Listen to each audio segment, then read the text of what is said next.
Quanto precisaria ganhar hoje para viver bem de verdade no Brasil?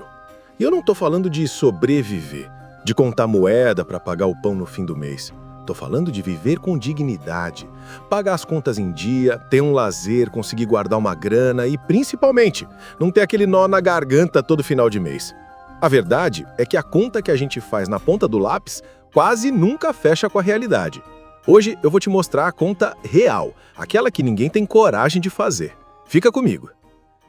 Primeiro, vamos para o básico do básico. O custo fixo mínimo, o esqueleto da nossa vida financeira. Aluguel ou a parcela da casa própria, condomínio, conta de luz, água, aquele boleto da internet que não pode faltar, o transporte para ir e vir do trabalho e, claro, a comida. Se a gente botar tudo isso na ponta do lápis, sendo bem realista, em qualquer cidade média desse nosso Brasil, a gente já está falando de uma pancada de R$2.000 a R$3.000. E olha que aqui não tem nenhum luxo, viu? É o feijão com arroz para não passar aperto. É ter um teto sobre a cabeça e a geladeira com o mínimo para não ficar vazia. Só para dar um exemplo, um aluguel de um apartamento simples de 2 quartos, dependendo do bairro, já come uma fatia gigante do salário. Soma aí a conta de luz, que parece que todo mês vem com uma taxa extra nova, água, o gás. Quando você vê, uma parte enorme do seu suado dinheiro já foi embora antes mesmo de você pensar em fazer qualquer outra coisa.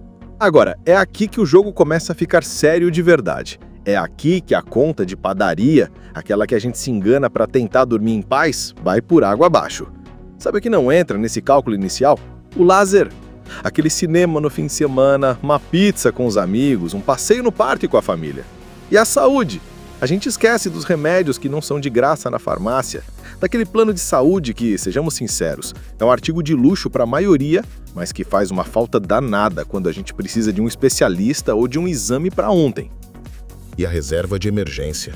Quem pensa em guardar dinheiro para um conserto inesperado no carro, para a tela do celular que quebrou ou, pior, para uma situação de desemprego?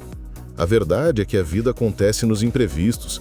E se a gente colocar tudo isso na conta, um lazer mínimo, um cuidado básico com a saúde e uma pequena reserva para os e se da vida, pode adicionar aí, sem medo de errar, mais uns R$1.000 ou R$2.000 todo santo mês. É o dinheiro que separa a gente do caos, que nos dá um mínimo de tranquilidade para saber que, se algo der errado, a gente não vai afundar de vez. Então, vamos somar tudo isso. O básico dos básicos com aquilo que nos torna humanos, que nos dá segurança e um mínimo de prazer de viver.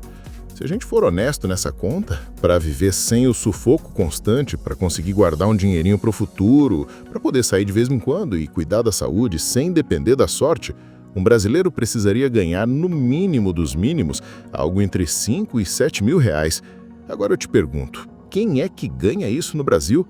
A realidade nua e crua é que a esmagadora maioria da população está bem longe disso, vivendo com um salário que, muitas vezes, não chega nem a R$2.500. É uma distância brutal entre o que a gente precisa e o que a gente, de fato, tem no bolso. A gente vive num país onde o custo de vida é de um lugar e o salário é de outro, completamente diferente. E é por isso, meus amigos, que o buraco é muito, mas muito mais embaixo. É por isso que a gente vê tanta gente cansada, estressada, afundada em dívidas. Não é uma questão de falta de educação financeira, de gastar menos com cafezinho.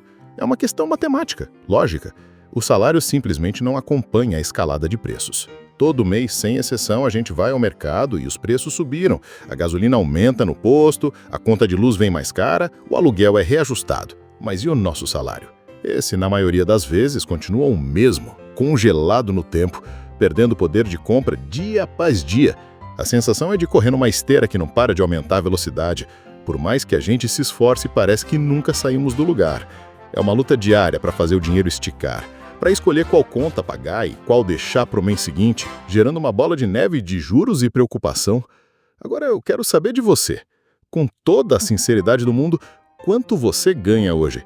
E mais importante, quanto você acha que seria um salário justo para você viver com tranquilidade, sem esse aperto no peito?